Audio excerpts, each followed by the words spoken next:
Hello everyone. तो कैसे हैं आप लोग। आज है हमारा मैकेनिकल प्रॉपर्टीज ऑफ फ्लूइड्स का लेक्चर नंबर 6 और इसमें हम लोग देखने वाले हैं सरफेस एनर्जी।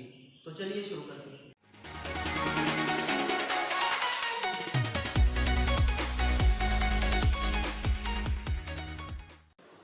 इससे पहले वाले लेक्चर में हम लोगों ने इंटरमॉलिक्यूलर फोर्सेस के बारे में पढ़ा है।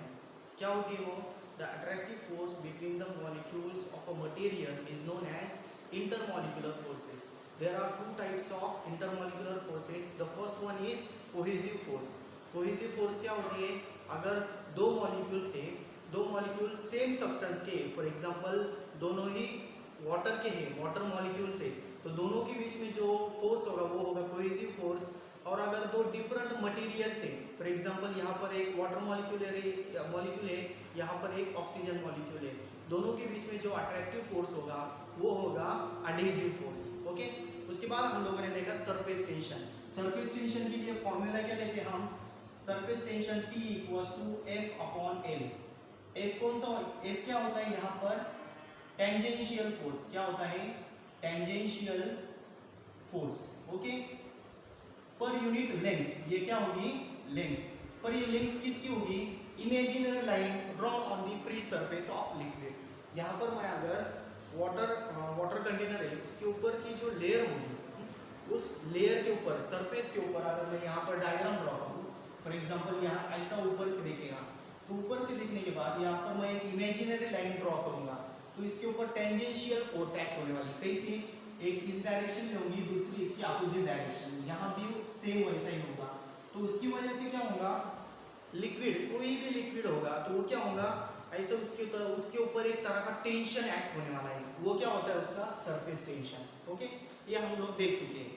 आज है हमारा मेन पॉइंट सरफेस एनर्जी। क्या देखना है हमें? Surface energy.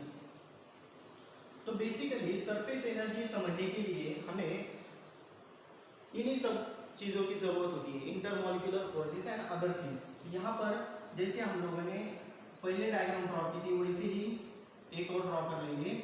यहाँ पर फॉर एग्जांपल एक कंटेनर है, कंटेनर के अंदर लिक्विड है। फॉर एग्जांपल यहाँ पर लिक्विड मतलब पानी भरा हुआ है, इसके अंदर क्या है?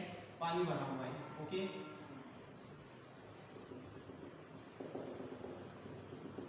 इस तरह से इसके अंदर पानी भरा हुआ है। अब इसके अंदर हम क्या करेंगे? तीन मॉलिक्यूल्स कंसीडर करेंगे। यहाँ पर एक होगा ए मॉलिक्यूल, यहाँ पर कौन सा है? ए मॉलिक्यूल।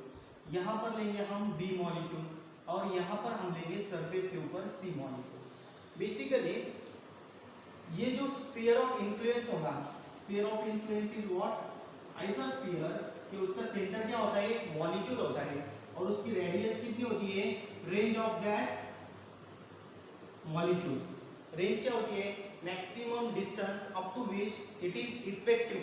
मतलब ये यहाँ पर जो मॉलिक्यूल होगा, इस मॉलिक्यूल की यहाँ पर अगर कोई मॉलिक्यूल होगा तभी वो अट्रैक्ट करेगा, यहाँ पर होगा तो अट्रैक्ट नहीं करेगा। तो उसी तरह यहाँ भी क्या करेंगे हम? स्फीयर ऑफ इन्फ्लुएंस ड्रॉ कर लेंगे। तो यहाँ पर क्या होगा? इसका ये स्फीयर ऑफ इन्फ्लुएंस होगा। ओके, यहाँ पर सी पॉइंट के ऊपर भी क्या होगा? ऐसा एक स्फीयर ऑफ इन्फ्लुएंस होगा। यहाँ पर भी एक स्फीयर ऑफ इन्फ्लुएंस। ओके, तो अब यहाँ पर ज्यादा फोर्स कहाँ पर एक्ट होने वाली है? अगर हम सी पॉइंट के ऊपर देखेंगे तो सी क्या है? पार्शियली एयर में है, पार्शियली वाटर में है। मतलब यहाँ पर कुछ molecules, air molecules and water molecules, दोनों में अट्रैक्टिव फोर्स है। दूसरा ये जो नीचे है, तो यहाँ पर वाटर मॉलिक्यूल्स के बीच में अट्रैक्टिव फोर्स है। ओके, तो यहाँ पर क्या होगा? आधा वो लिक्विड के, ये जो वाटर है उसकी वजह से होगा, आधा एयर की वजह से होगा। बी पॉइंट के ऊपर देखेंगे तो यहाँ पर थोड़ा सा पोर्शन क्या है? एयर मॉलिक्यूल के साथ में है, तो यहाँ पर कम कोहेसिव फोर्स एक्ट होने वाला है। पर अगर हम ए पॉइंट देखेंगे तो ए पॉइंट के ऊपर क्या है? चारों तरफ से पानी है। तो अब इस पानी की वजह से क्या होगा? ये जो कोहेसिव फोर्स होगा, तो कोहेसिव फोर्स यहाँ पर ज्यादा होगा। अगर हम दोनों में देखें, cohesive force and adhesive force में, कोहेसिव एंड एडहेसिव, तो दोनों में स्ट्रॉन्गर कौन सा होता है? Of course cohesive force greater होता है। Cohesive force is greater than adhesive force, क्योंकि यहाँ पर सेम मॉलिक्यूल होंगे तो उन दोनों के बीच में अट्रैक्शन भी ज्यादा होगा। तो यहाँ पर ए पॉइंट के ऊपर सबसे ज्यादा फोर्स एक्ट हो रहा है, इंटरमोलिकुलर फोर्सेस। उसके बाद क्या है, ए पर सबसे ज्यादा है, उसके बाद किसके ऊपर है, बी के ऊपर एक्ट हो रहा है फोर्स, और सबसे कम किसके ऊपर फोर्स एक्ट हो रहा है, सी पॉइंट के ऊपर। ओके, तो यहाँ पर हमें सरफेस एनर्जी क्या है वो हमें देखना है। तो ए पॉइंट को अगर हम देखें तो ए पॉइंट के ऊपर ज्यादा फोर्स है, तो ए पॉइंट से तो हमें उसे अगर सी पॉइंट तक लेके जाना है, मतलब कहाँ पर, ये सरफेस के ऊपर लेके जाना है, तो यहाँ पर हमें उसे एनर्जी प्रोवाइड करनी होगी। ओके, एनर्जी लेकर ए मॉलिक्यूल क्या करेगा, सरफेस के ऊपर आएगा। फॉर एग्जांपल अब यहाँ पर मैं बी और सी निकाल देता हूँ। तो फॉर एग्जांपल इसे एनर्जी हमने दी है, एनर्जी देने के बाद क्या होगा, ये जो मॉलिक्यूल है ये कहाँ चला जाएगा, ऊपर की तरफ चला जाएगा, यहाँ पर आ जाएगा।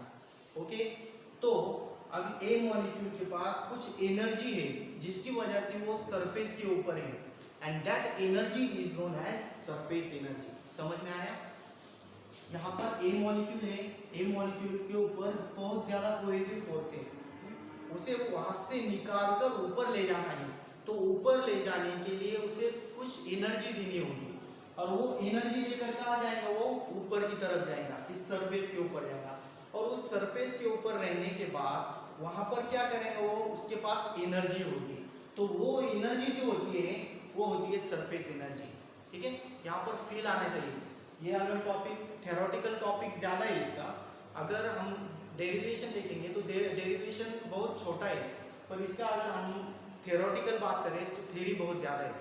तो यहाँ पर फील आनी चाहिए उसकी। ठीक है, तो यहाँ पर क्या है, तो मॉलिक्यूल एनर्जी देने के बाद ही क्या होगा, ऊपर जाएगा। ठीक है, तो इसके बाद ये जो मॉलिक्यूल है यहाँ पर आने के बाद क्या होगा, कंटिन्यूअसली ऐसी प्रोसेस चालू रहेगी। यहाँ पर क्या होगा, मॉलिक्यूल आएगा तो दूसरे मॉलिक्यूल क्या करेंगे, उसे नीचे की तरफ खींचेंगे। क्यों? क्योंकि नीचे की तरफ कोहेसिव फोर्स ज्यादा है। फिर से यहाँ पर क्या होगा, दूसरा मॉलिक्यूल आएगा तो दूसरे को भी क्या करेंगे, नीचे खींचेंगे। यहाँ पर तीसरा है, उसे भी क्या करेंगे, नीचे खींचेंगे। तो एक जाता है, उसे नीचे खींचते हैं, फिर वहां पर दूसरा जाता है, दूसरे को भी और नीचे खींचते हैं, फिर उसके बाद तीसरा आता है। ऐसा कंटिन्यूअसली प्रोसेस चालू है। ओके, तो ये जो यहाँ पर जो एनर्जी करस्पॉन्डिंग रहती है, यहाँ पर जो करस्पॉन्डिंग एनर्जी होगी वो होती है सरफेस एनर्जी। ओके, तो ये होगा उसका बेसिक आइडिया। इसके बाद में एक यूनिवर्सल स्टेटमेंट है, यूनिवर्सल लॉ है, एवरी सिस्टम ट्राइज, यहां पर लिख लेता हूं मैं, every system tries to minimise its potential energy, shortcut में every system tries to minimise its potential energy. मतलब कोई भी सिस्टम होगी तो वो उसका पोटेंशियल एनर्जी डिक्रीज करना चाहता है। फॉर एग्जांपल यहाँ पर दो पेन के मैं दो पोजीशंस लूंगा। ओके, एक यहाँ पर होगी, फॉर एग्जांपल यहाँ पर मतलब ग्राउंड के ऊपर रखा हुआ है। ओके, उसके बाद मैंने ग्राउंड से उठाया, यहाँ तक लेकर आया, तो पोटेंशियल एनर्जी ज्यादा कहाँ होगी, ग्राउंड के ऊपर या इस हाइट के ऊपर? ऑफ कोर्स हाइट के ऊपर, क्योंकि उसका फॉर्मूला क्या है, पोटेंशियल एनर्जी का फॉर्मूला होता है mgh। वो किसके ऊपर डिपेंड करता है, हाइट के ऊपर। तो यहाँ पर इसकी पोटेंशियल एनर्जी हायर है। तो अगर मैं इसे छोड़ दूं, छोड़ने के बाद कहाँ जाने वाला है, वो ग्राउंड की तरफ जाएगा। क्यों? क्योंकि वो क्या करेगा, हायर पोटेंशियल से लोअर पोटेंशियल की तरफ जाने की कोशिश करेगा। तो यहाँ पर भी ये एक यूनिवर्सल लॉ है। तो यहाँ पर भी क्या होगा, ये जो मॉलिक्यूल होगा इसका पोटेंशियल एनर्जी हाई, तो वो क्या करेगा, उसका पोटेंशियल एनर्जी मिनिमाइज करने की कोशिश करेगा। तो यहाँ पर वो मॉलिक्यूल क्या करेगा, नीचे की तरफ जाएगा। नीचे की तरफ जाने के बाद तो वहां पर दूसरा आने वाला है। तो यहाँ पर क्या होगा, ये जो मॉलिक्यूल है, मॉलिक्यूल क्या करेगा, सिकोड़ने की कोशिश करेगा, ऐसा एक जगह आने की कोशिश करेंगे। जितने भी मॉलिक्यूल्स है वो क्या करेंगे, ऐसा कॉम्पैक्ट हो जाएंगे, एक दूसरे के ऊपर ऐसा चिपक जाएंगे, ऐसे नजदीक नजदीक आ जाएंगे, सिकुड़ जाएंगे। तो यहाँ पर क्या हो जाएंगे, सबको सिकुड़ने की वजह से जो एनर्जी होगी वो होगी इसकी सरफेस एनर्जी। मतलब यहाँ पर जितना ज्यादा एरिया होगा उतनी पोटेंशियल एनर्जी हाई होगी। तो पोटेंशियल एनर्जी डिक्रीज करना है, मतलब हमें क्या करना होगा, जो एरिया होगा सरफेस एरिया वो क्या करना होगा, हमें डिक्रीज करना होगा। तो यहाँ पर क्या करना होगा, सिस्टम को अगर पोटेंशियल एनर्जी मिनिमाइज करनी है तो उसे क्या करना होगा, उसका एरिया रिड्यूस करना होगा। Okay, reduce the area. समझ में आ रहा है? यहाँ पर कौन सी भी सिस्टम होगी तो वो उसका पोटेंशियल एनर्जी डिक्रीज करना चाहती है। पोटेंशियल एनर्जी डिक्रीज करना है तो उसे क्या करना होगा, एरिया रिड्यूस करना होगा। ओके, एरिया उसे रिड्यूस करना है तो एरिया रिड्यूस करने की वजह से यहाँ पर कुछ एनर्जी स्टोर हो जाएंगी, एनर्जी स्टोर हो जाएंगे। वो जो एनर्जी होती है वो होती है सरफेस एनर्जी। ठीक है, तो इसके बाद अगर हम देखेंगे तो पोटेंशियल एनर्जी का एग्जांपल देता हूँ मैं यहाँ पर। जितना ज़्यादा एरिया होगा उतनी उसकी पोटेंशियल एनर्जी होगी।